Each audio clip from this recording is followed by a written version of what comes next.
C'est un plaisir de vous retrouver. Bienvenue à ce journal dont voici le sommaire.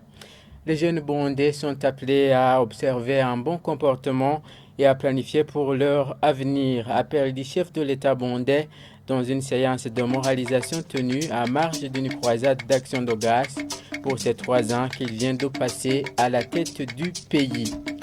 Et 33 millions de francs burundais est une somme nécessaire pour le transfert médical en Belgique de Nitunga Adelin Blessing, âgé de 10 ans, atteint d'une souffrance cérébrale causant la paralysie d'autres organes. Voilà pour le sommaire, les détails c'est dans un instant.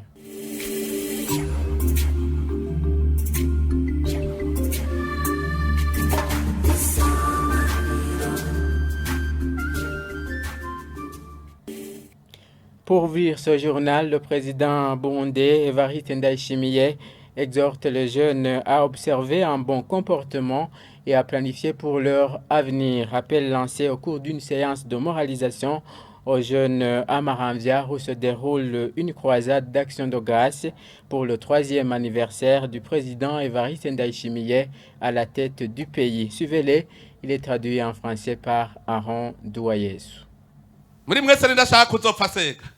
Parmi vous, qui veut mourir en mendiant? Qui parmi vous? Changez vos comportements dès maintenant. Celui qui ne veut pas mendier au cours de sa vie, qu'il commence à se convertir pour faire ce qui convient à la volonté de Dieu. Dieu ne peut pas le laisser passer inaperçu. Tout ce que tu fasses devra être payé. Chers jeunes, obéissez vos parents et les plus âgés que vous. Parce que celui qui est âgé que toi est comme un parent.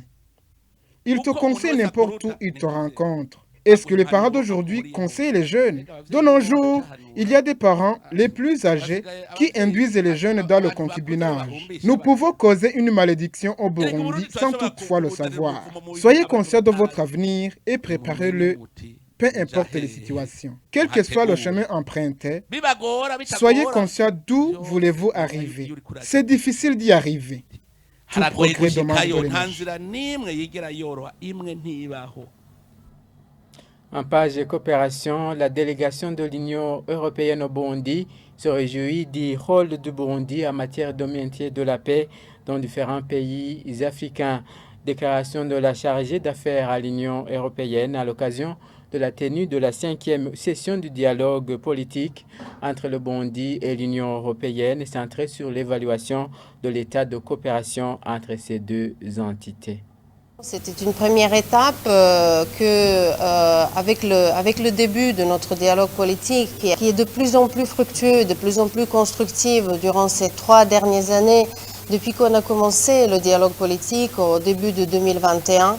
Puis ensuite, on a pu lever les mesures appropriées qui nous a permis, c'était une étape nécessaire pour pouvoir aussi avoir l'occasion d'un appui budgétaire direct. Nous devons préciser néanmoins que nous restons et nous avons resté tout ce temps auprès du peuple burundais. Notre coopération ne s'est jamais arrêtée.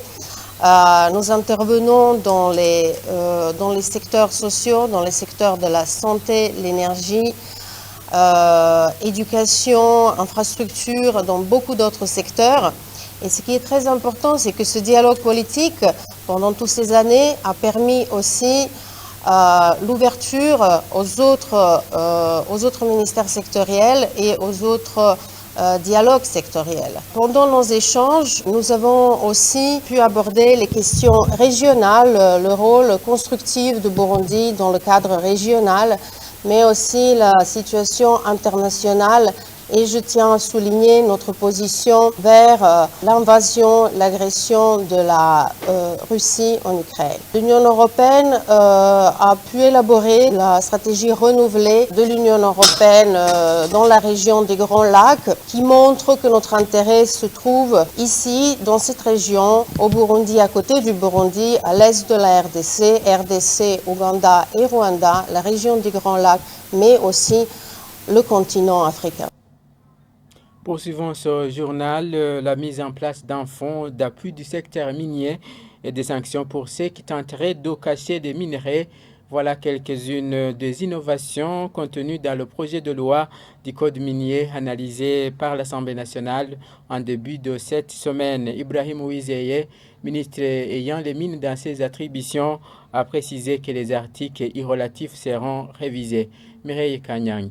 Dans ce projet de loi portant révision du Code minier burundais, 22 articles et ajouts ont été apportés. C'est entre autres l'article 7 qui introduit la notion de partage de production entre l'État et l'exploitant. L'article 12 montre que le produit à exporter doit d'abord être transformé jusqu'à un certain pourcentage. L'article 26, quant à lui, insiste sur le fait que l'État doit être associé dans les activités minières. L'article 139 de ce projet de loi précise que pour l'autorisation d'un comptoir, il faut la présence de l'actionnariat burundais d'au moins 25%. L'article 159 parle de la transformation sur place des produits carriers. L'article 218 de ce projet de loi parle de la mise en place d'un fonds d'appui du secteur minier et précise les modalités de son alimentation. Quant à l'article 232, il introduit la notion de paiement du manque à gagner causé à l'État par les activités minières. Selon toujours ce projet de loi, l'article 234 prévoit des sanctions. Ici, le député Pamphile Malaïka fait savoir que des sanctions prévues par ce nouveau projet de loi contre ceux qui cachent sciemment la découverte de nouvelles substances minérales d'intérêt économique vont de 50 à 100 millions de francs burundais, alors que l'ancienne loi prévoyait des sanctions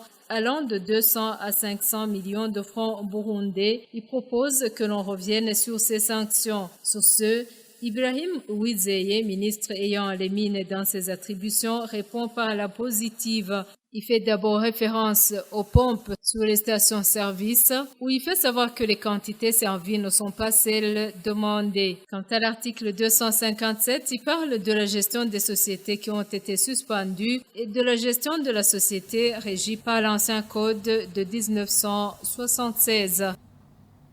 Pour clore ce journal, 33 millions de francs burundais est une somme nécessaire pour le transfert médical en Belgique de Nitunga Adelin Blessing, âgé de 10 ans.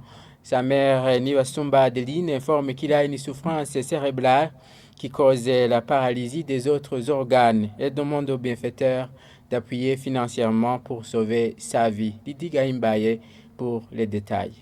Nitunga Adelin Blessing, un enfant de 10 ans, mais jusqu'à aujourd'hui, il ne marchait pas, il ne peut pas manger sans avoir une aide. Nivasumba Adeline, la mère de cet enfant, natif de la province Muyinga, indique qu'il a constaté cette maladie depuis que son fils a 2 mois seulement. Dès lors, elle s'est précipitée vers l'hôpital Muyinga pour faire soigner son enfant, mais en vain. Il a connu la souffrance cérébrale, il ne peut pas marcher, il ne peut pas son procès. Cet enfant a été transféré à Bujumbura où il a été consulté par de différents docteurs. Il a été consulté par un pédiatre et le neurologue. Ces derniers ont constaté que cet enfant subit une souffrance cérébrale. Ainsi, ils ont suggéré à cette maman d'aller faire soigner son enfant à l'étranger. Nivasumba Adeline, la maman de cet enfant, fait savoir que les docteurs qui ont consulté Nitunga Adelin ont prescrit une lettre de transfert et le ministère de la Santé publique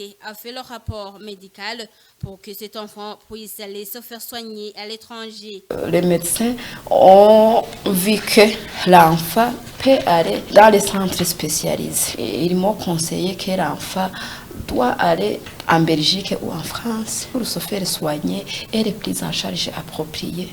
On m'a fait le rapport médical, la commission médicale, le ministère de la Santé publique m'a accordé une lettre de transfert. Nivasumba Adeline indique qu'elle a déjà reçu la réponse de la part de la clinique Saint-Luc en Belgique où cet enfant va bénéficier des soins médicaux, mais moyennant le montant de 33 millions de francs burundais. Les parents de cet enfant demandent aux bienfaiteurs de leur venir en aide afin de sauver la vie de leur fils. C'est lui ou celle qui peut contribuer pour les soins de cet enfant peut passer à la radio-tv Sanganilo. Et voilà, c'est par cet élément que nous mettons un point final à ce journal. Merci de l'avoir suivi.